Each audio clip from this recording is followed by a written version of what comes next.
Hey, everybody, welcome back to the show. I am so excited to have the conversation that I'm going to have today. So, for those of you who don't know me, I'm Carrie Roldan. I'm your host. I'm a wife, a mother, a runner, a best-selling author, a personal growth junkie, and your total business BFF. And today, I get to have a conversation with one of my business BFFs and someone whose skill set is completely complementary to my own. She's somebody who I mastermind with regularly, and we help each other out in our lives and businesses because we think differently, right? One of us will be able to see the solution that the other one can't.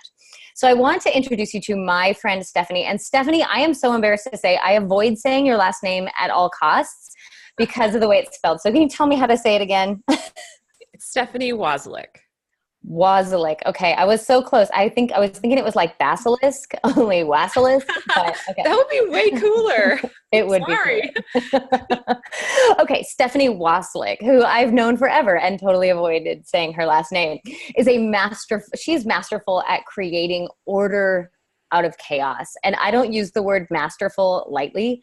Stephanie is masterful at this. She serves as a head coach for coaching businesses in need of a hand, and often works as the COO, right? The Chief Operations Officer in these businesses. So where she works is as the head coach inside of a bigger coaching business.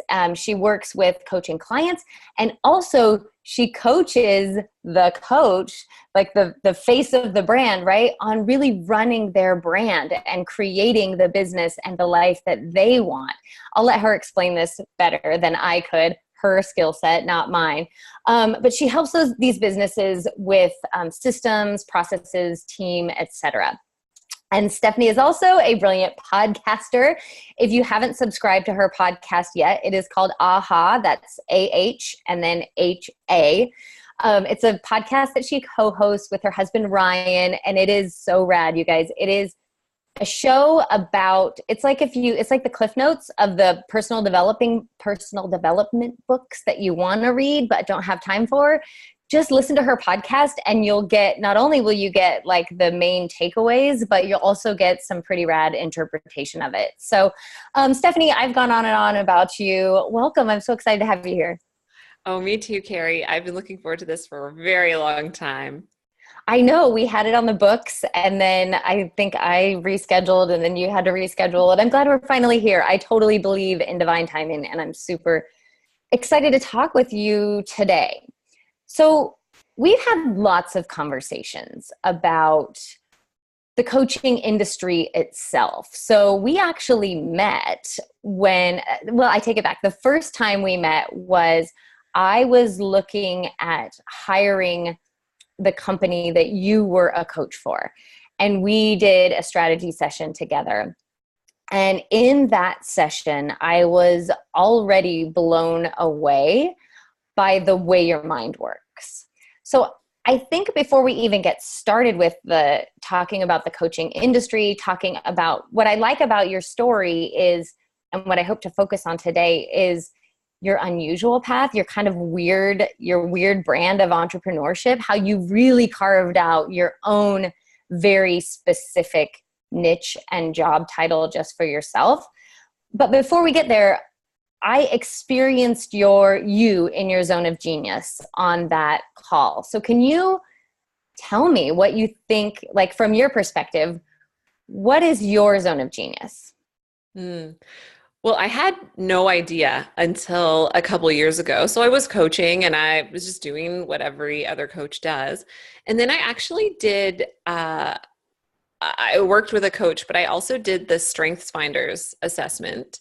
And I discovered through, the Myers-Briggs, through my archetype patterns for branding, and through the Strengths Finders test that something that I was doing all along, but I didn't know was kind of a special skill, was that order out of chaos.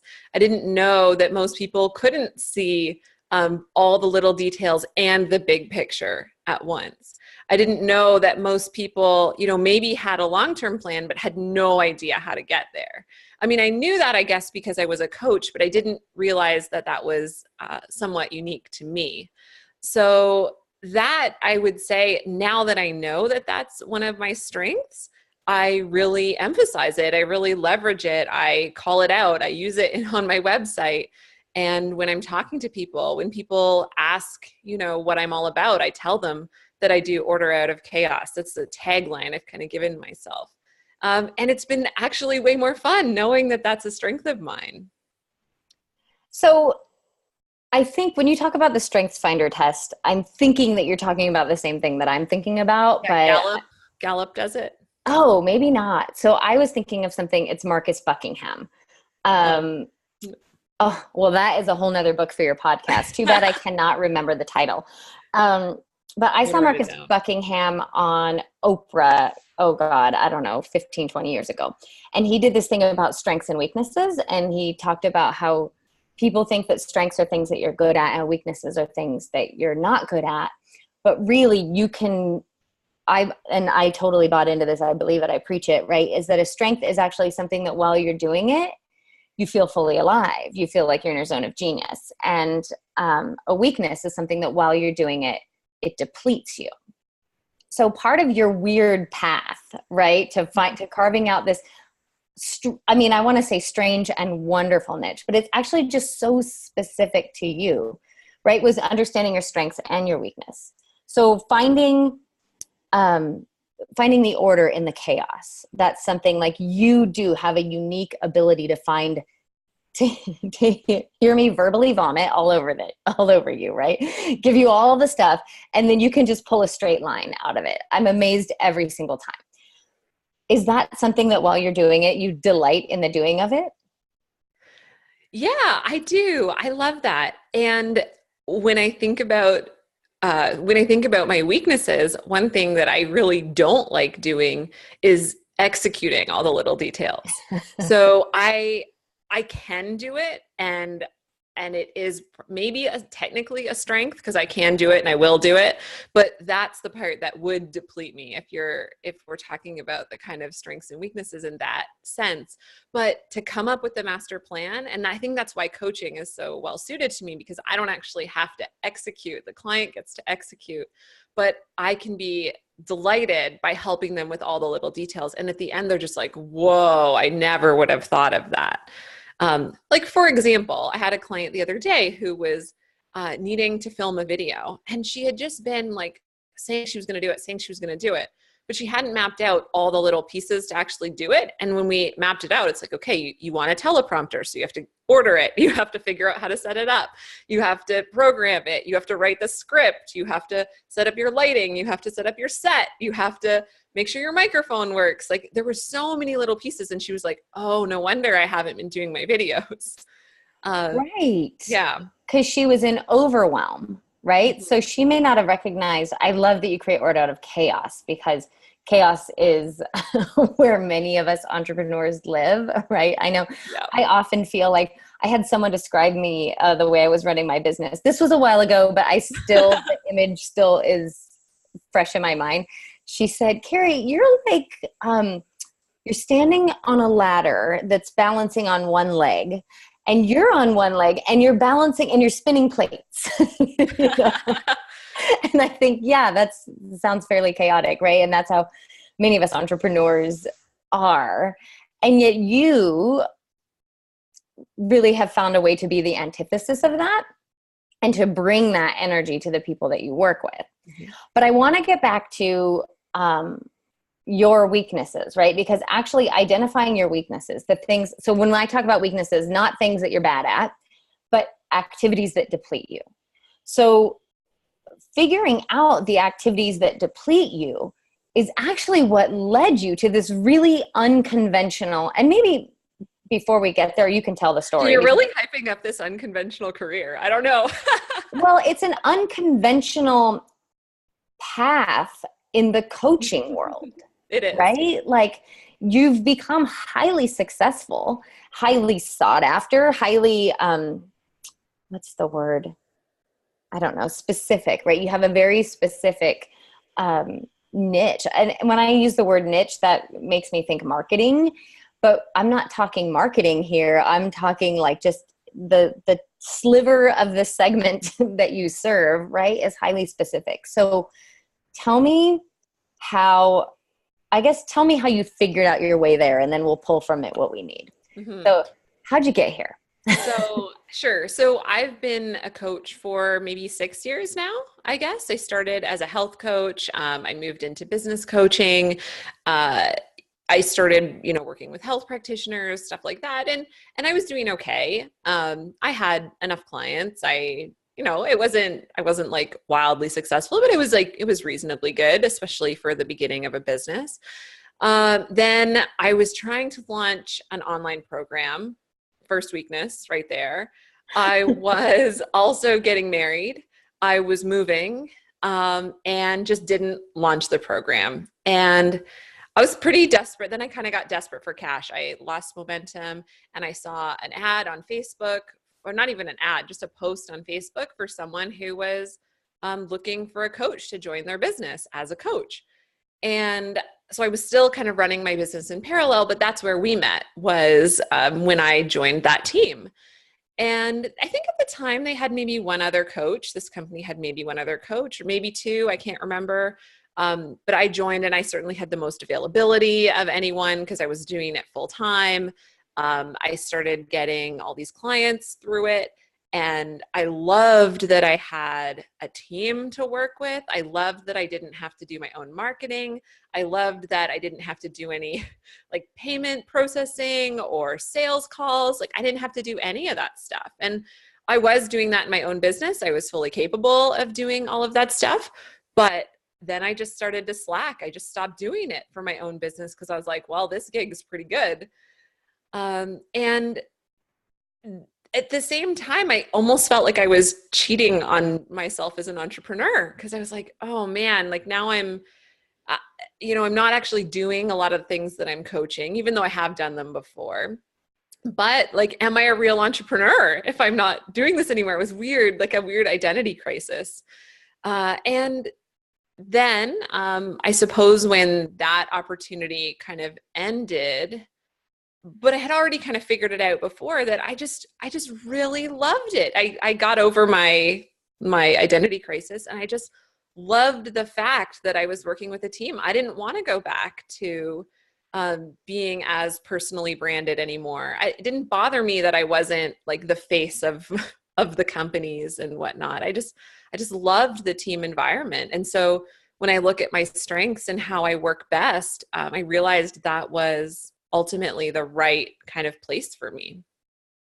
So what I love about what you just said is because it's kind of a common story, and especially the part where you had this moment of like feeling like a failure, right? Like, am I cheating on myself as an entrepreneur? Am I giving up on my dream?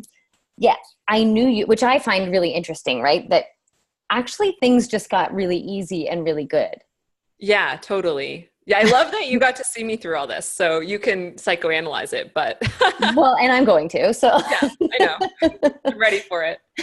So I just find that super interesting that like, and I think this is a trap we all fall into as entrepreneurs, right? Like when things are easy and good, which I believe that's what we're all looking for in our businesses, Mm-hmm. right? When things are easy and good, we're like, oh no, am I doing it right? It's not hard. Maybe I should be doing this. Maybe like we feel somehow that we have to punish ourselves in some way in our businesses in order to become successful. And yet, if you ask yourself what the definition of success is, right, it was probably pretty close to that feeling of like things being easy and good, and clients just showing up and feeling like you're really helping them. Yeah. But what I don't want to gloss over in what you did in that company is you started there as a head coach, right? You started there as the coach with the most availability, right?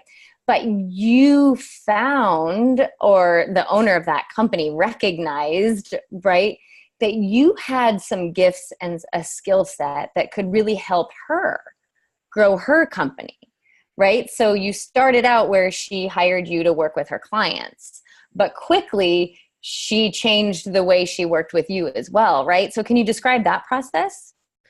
Well, as you're saying that, I'm realizing that in every company I've ever worked for, so even before coaching, I've always been responsible for making the procedures manual.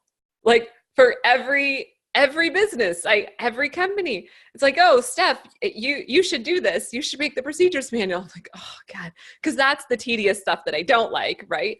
But it's like a strength that they recognize in me because I don't I don't like to have to ask 1,000 questions. When I ask a question once, I'm going to listen to you. I'm gonna maybe take your ideas and make them better if I can. And I'm gonna put together a process so that I don't have to do rework with clients. And so I kind of carved out a little bit of a role for myself in that way, because the business owner, CEO doesn't have to do all that. They just said, okay, you're going to coach my clients. And then I made a procedure for it, basically. The reason my role exists in these companies is because the CEO, the owner, doesn't want to do all of this stuff. They maybe have all these coaching clients. They don't want to coach anymore. They're burnt out. They really like the marketing. They like the sales. They like the networking. They like being the face of the brand. They like creating content, but they don't like the systems. They don't want to deal with the client experience as much. And those are the things that I like to make better because they make my life as a coach easier. So I think that's maybe what every time you've asked me a question, I forget the question by the time I'm finished talking. But I think that was kind of what you were asking, was about kind of the other side. So it's not just coaching the clients, but it's about how maybe they haven't asked me to do those things, but I'm going to do them anyways because, again, they make my life easier. But I also love the idea that I can leave their business in a better way than when they started. So if they did have to hire another coach, or if I'm full and they need a second coach, inevitably I'm going to be the one who trains them. So I'd really love to have some backup material. And I also think it's really important for a business to be consistent across the board. So if we have a second coach join, they should be doing the same thing that I'm doing for consistent experience. So it's important. And that's what I think the business owners are finding, that's the special sauce that I bring to the table. I'm sure that's what they're finding, that the special sauce that you bring to the table. What I find so interesting, and because we're not going to mention any of the people who you work for by name, but you work with some people. I say with, I'm not sure if it's with or for, right? I recognize you have your own company. I interchange them. Yeah. Okay. But you work on the team of some people who, if I'm scrolling through my Facebook feed or looking through, right, they have big brands, or from my perception, I think, which this is a whole nother conversation we can have, right, about Sure. like the perception of the brand based on what's actually going on behind the scenes. And because Stephanie, you and I both have worked behind the scenes of some of those bigger brands, like we know, it can be a real mess behind the curtain, right? Mm-hmm. Yep, it can. So, which actually, I hope everybody listening and watching can feel a little bit better about that, is that even these huge brands with these highly recognizable names that, we are excited to work. There's a fly, like, really distracting me at this moment. But even these great big brands who are teaching us how to run our coaching businesses are still learning how to run their coaching businesses. And that's what I think is so great. Like, this is I'm hoping I'm expressing this well. This is what I think is so amazing about what Stephanie has found for herself, is that she recognized, I guess I should be talking to you. I just all of a sudden went third person. But Stephanie, you recognize, right, that you are very good with the clients. And one of the things, I've known you for years, one of the things that I admire about you is and I mean, that's what the AHA podcast is about, really. It's like, you just want to get better and better. You just want to be a better coach. Like, I talk about myself as a personal growth junkie. I think you are that. And you are a personal growth junkie and like learning coaching. I don't want to say systems or tactics, because I hate skills. I call it skills, coaching skills. Yeah. Yeah. I really admire coaches who can get like insane transformation. And frankly, Carrie, I admire this about you a lot because your techniques are so different from mine. So I always learn something from you. But there are just some really, really great and empowering and impactful coaches out there. And when I read books about coaching, when I listen to coaching conversations, when I go to trainings and stuff, I just really want that advanced stuff. I want to get better results with my clients faster. I want to be able to get into their minds. I want to be able to help them with blocks that they don't even know they have. And I'm not, I don't think I'll ever reach like perfection in those areas, but I love getting better at those things. And, I'll tell you, the next book we're doing on our podcast is called Peak by Anders Ericsson and Robert Poole. And that book is all about deliberate practice and getting like world class at something. So they use a lot of examples like chess and tennis and, music and that sort of thing. But when I read the book, I was really trying to figure out like, what in my life do I want to get better at? Like, what in my life do I want to just dedicate more time and more energy and deliberate practice into getting better at? And for me, the only answer to that was coaching. I didn't really like anything enough to put in the blood, sweat, and tears other than coaching.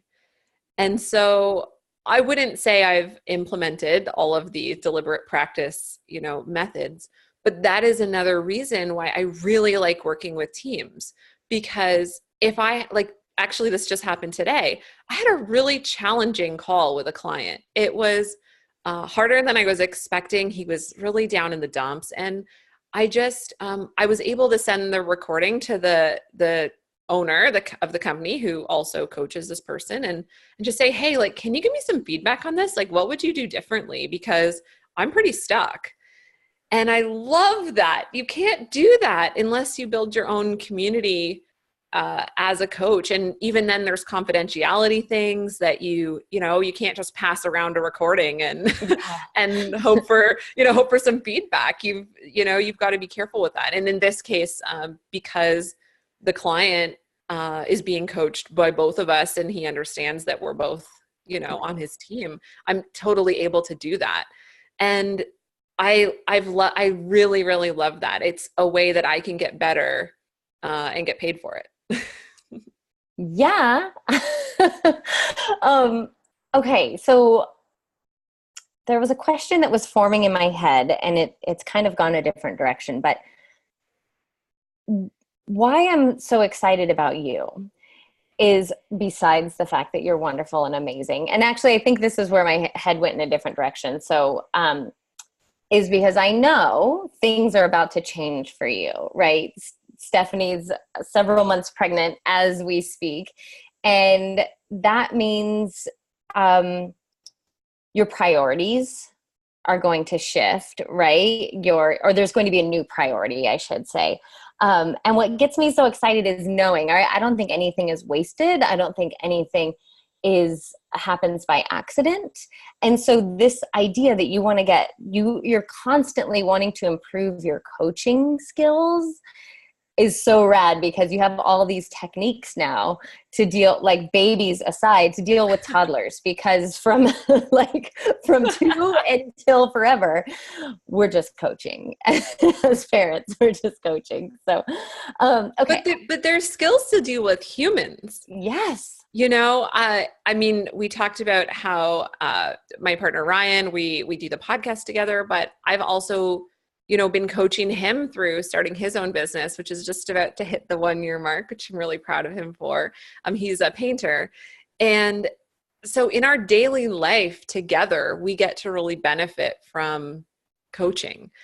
Just the skills that we've learned, the ideas we've been exposed to. He's so much more receptive to any personal development now, after we've been kind of on this journey for a few years. I think that's the awesome part of the podcast. I don't think a lot of partners are quite as supportive, but he gets totally into it. He loves the podcast. He loves doing it with me. And it's a way for us both to kind of learn and grow together, which, by the way, is why I started the podcast. I have no real agenda with the podcast. There's no marketing strategy or anything. It's just, I wanted to get better at teaching the things that I've learned. And I think doing a podcast is a great way to do that. So to me, I know you were saying that coaching just works for, not just for toddlers, but it'll start with toddlers. But I mean, I can only see that it's already impacted my life in such a way that I'm going to be able to handle kids better because I have these tools. So, when the toddler does come, I don't know where I'm going with this, but I just think overall, I can't see how this is going to be as hard as it would be had I had none of these tools in the first place. Not to mention the lifestyle. I mean, we can talk about that later, but. Well, that's what I wanted to move to. So what I'm hearing you say in everything that you've talked about, you basically said, I just want to get better. I just wanted to, even when you were saying every job you've ever had, you get stuck with making the manual. But there's this drive in you for excellence, right? There's this drive in you to I just want to get better. I just want to become the best that I can be. Right. And I've so loved being a part of that journey, right? Being a part of your ahas and being a part of being a person, right? Who's like, well, what if we looked at it this way? Right? And thank you for being the other way of looking at it for me. And I just think one of your areas of excellence, this is the thing I'm harping on so much, but when we're talking about this unconventional path and carving out that you've carved out for yourself, right, is one of your areas of excellence is the systems and the organization and seeing, I'm imagining right now, in fact, actually, Stephanie, the first time we talked, I think I told you that sometimes I feel like a toddler in a room full of balloons, right? And there's all these different colored balloons and they're up on the ceiling and I'm just running around pulling the strings. And what, Stephanie, you're brilliant at is gathering all the blue balloons and all the orange balloons and all the, right? and putting them in their categories and then saying, Carrie, now go to the blue balloons, right? Now you can play with the, toddlers are going to hate me, by the way. I don't know about this parenting thing. You're going to be awesome at it. But what I'm getting at is you've managed to create this life for yourself. And now for your husband, who's a work from home entrepreneur like you, right? That you guys have been able to create this life for yourself that I think is what millennials are wanting to do, right? This total alternative. You've managed, this is what I like about what you're doing. I just realized the whole point of this podcast. You managed to straddle the line because you are an entrepreneur, right? And you're doing all the things you love. You're helping coaching clients get results, and you're working behind the scenes to help the face of the company run a company that functions, right? Run a company that gets them the results that they're looking for. And you're doing this. So you're getting your fix of coaching clients. You're getting your fix of working in a team in a somewhat corporate structure, without having to do any of the crap that you don't want to do. Now, this is something that I talk about all the time, right? I tell people it's possible. And you're somebody who is totally doing that. And I know, you go ahead. Tell me what you were going to say. Oh, I was just going to say, it's not like I don't have to do anything I don't want to do. But the ratio is way better. Yeah. The ratio is way, way, way better. And, but here's another thing, Carrie. So I think this is maybe a problem in the coaching. Well, it's for sure a problem in the coaching industry. I think that coaching rates have gone through the roof. And look, every time I talk to you, Carrie, you tell me I should raise my rates. I'm worth more, da, da, da. And certainly you're giving me a good ego boost today. But I don't think I believe in making exorbitant amounts of money for what I do. I honestly don't. No, that came out really wrong. But my point is, I don't want to have an extravagant lifestyle. And I don't want to make it difficult for my clients to work with me. My rates, I think, are very reasonable because I don't have to do any of the other crap. Like, I can charge reasonable rates, and then I don't have to spend the other half of my business life running my business. So the people that I work with get a pretty good break on price. I get to work like 20 to 30 hours a week. I make enough money. Yeah, maybe I could make some more. That would be good. But I get to live in the forest. I get to do whatever I want, frankly, as far as my schedule goes. If I want to take a Monday off, I'll take a Monday off. Like, I decided this week I worked on the weekend because that's okay, because I took some time off during the week. Or, being pregnant, there were a lot of days I just was not feeling well. So as long as I could do the client calls, I could kind of do the other work when I wanted to. So you're right that I actually do get to do a lot of the things that entrepreneurs, like, on paper say they have, the whole like freedom lifestyle, the whole like live and work and whatever. But I feel like so many of the people saying that they have that are either bogged down with really high costs because they're paying teams to do it for them, which I have not opposed to at all. Or they're bogged down with it themselves and therefore not getting the actual freedom that they want. And in both situations, they have to charge more, make more, work more, whatever it is. And I feel like my stress levels are lower because I don't have, not hustling for clients. I feel like my work-life balance is good. When I'm not working, I'm actually not working, which is, it's different. And I've also been wrestling with the whole leverage thing. Maybe I should have given you a pause to respond to that. But the other thing is that everyone wants to leverage. Everyone wants to make money in their sleep. Everyone wants this and that, and they want to travel. And like, I want those things too, but I'm not sure I want them more than what I have now, if you know what I mean. Oh, I know what you mean. I think what we're talking about now is the natural evolution of a business, right? I think that there's a tendency for people just starting out to want to skip all the steps. Oh yeah, for right? sure. And you're in the moment in your business where you're content, right? You're really happy where you are. You're making enough money that you don't have to stress or worry.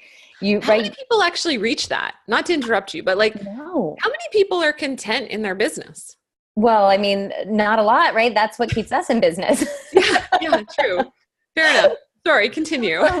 No. I mean, it's a fair point, right? That's the work that you and I both do, right? We come at it from different angles, but ultimately we're helping people get to the place in their business where they can find peace and ease and breathe happily, right? And find whatever their version of enoughness feels like, right? And you're at a moment in your business where you've found your enoughness, because even when you were talking, you were like, in the very beginning, you were like, I was trying to launch a program and I blah, blah, blah. And then I got desperate, right? Like, so many people find that place in their business, and then invest boatloads, right? Out of desperation. And we've had that conversation before. I've done that. So, yeah. I know what that's like. Yeah. Yeah. And it's just nice. It's just a breath of fresh air hearing your story. That's why I wanted you to tell it. Because you are a successful coach and you are coaching some big names in the industry without constantly running Facebook ads, without constantly being on Facebook Live, without you've got your podcast that you do. Your podcast is slow by nature, right? You have to read and analyze a whole book. It's not like you're cranking out an episode a day. And yet, right, you've found your version of success where you're working in your zone of genius in a way that feels good, right? Surrounded by people and not in a vacuum. I love that you have found this without having to be the front man without having to, you get to work within a team without having to build it. I know. How many people get to, that's pretty, but look, not everyone wants that. I'm not saying that everyone needs to go do this, because there are a lot of people, I mean, the people that I work with are not happy doing that, right? They want to be the front person. They like making the content. I have tried twice now, I guess. So once was an online membership that was launchable. It was ready, and I just didn't launch it because I didn't want to do all the marketing hustle, whatever. The second was an online program where I was going to teach people client experience and the systems behind it and blah, blah, blah. And frankly, I loved it, but not everyone cares about that stuff. And I canned that one too. Again, it was almost ready to launch. And I was just like, this is not me. This is so tedious. Like, I do not want to do this. And yet it is so you, right? And that's why people hire you. That's why the big names who hire you, because you have that, you created a program, right? Which is your duplicatable system that you bring to every big name that they don't have to buy your program, right? Because they're frankly at a stage in business where they want to invest in the expert, right? Yes. So they're buying you, and you get to come in and implement that system. So it wasn't the system that wasn't right for you, right? It was the marketing of it, which I find so ironic because I know you are a marketing genius, right? You're so good at like knowing what marketing, or at least perhaps it's this, knowing the steps that need to be taken in the order they need to be taken. Okay, Stephanie, I could talk to you forever and ever, but we are nearly out of time. So I know, but I'm wondering if there's something, because what I'm hoping that is conveyed in this episode, right, is for the young coach just starting out who feels like he or she has to build an empire right away, right? Like what do you hope they gain from this episode? Ooh, well, okay. For one, there's definitely no like right end result. I'm still striving for different things, but honestly, they're more reduction. Like, I want to go live in a van or something like that. So, there's no right way to look at it. And, you don't have to do all of these things that people tell you should do. I love it when my clients push back and say, like, I don't really want to do that. It's like, great. Okay, good. We got one thing off the list. You don't have to do that. And then I guess maybe we didn't talk about this a lot, but one thing that I really wish entrepreneurs would do, but virtually no one does, is take the slow road. I really wish that people would have a second job or have some sort of income or whatever, and build their business in a way that is fun, build their business in a way that gets to put their expertise on a platter and without pressure. And this is my podcast experiment. So this is, if you want to learn a lot more about this, look at Seth Godin's work. I'm sure you've all heard of him, but one thing, 1,000 things that he says that resonates with me, but one of the things specific to the podcast was that your first iteration is never going to be your best. So you don't need to build this giant thing and then launch it and have everyone listen to your first 5 episodes, because they're never going to be your best episodes. I love the idea that I'm experimenting with having no agenda with the podcast whatsoever. In a couple episodes, I kind of had hey, give me your email address, but no one does. Like, I don't really care. And I just want to see what happens when I make something that I really like, make something I'm proud of and excited to launch, but slowly. Like, there's no agenda for it. There's no schedule, frankly. It's been a couple months since our last episode, but we have a few coming out now. So I would love more people to experiment with that road. What breaks my heart is when people and clients come to me and they're on their last months of rent, or they are so desperate that they can't see anything. They can't see any joy in this business that's only just in its infancy. And I think if we could relieve the financial pressure, if we could not assume that we should all be making 6-7 figures as coaches, especially in your first year, I think that would be a really, really big step forward in the coaching industry, because then you could focus on doing great work instead of, not focusing on your work and hustling and being stressed. And I don't know, that I wish that more people did. It wasn't necessarily the message of this podcast, but hopefully it is now. Well, I think it's part of your story, right? And frankly, it's part of my story as well, right? That, I mean, let's be honest. When I first started out, I was looking for the fast path to cash. But here's what I've found, right? This is all the wisdom of my 42 years so far, right? Is that it doesn't really matter what road you take.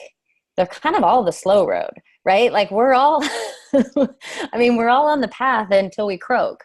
So we might as well enjoy the ride, right? Like we don't need to stress ourselves out along the way. And both you and I took coaching jobs, right? Like we started working for somebody else out of desperation in our coaching businesses and kind of felt like, like you said, am I giving up on myself as an entrepreneur? Mm-hmm. But ultimately, that was a huge part of our learning journey. That was a huge part of where our businesses were going. So yeah, if you're listening or watching and you are like strapped, I don't know how many times like clients feel like failures if they feel like they have to go back to work or they have to get a part-time job. Mm-hmm. Oh, but boy, it gives them breathing room and it gives them access to their creativity again. And things can move a lot faster when you're not, who wrote that book?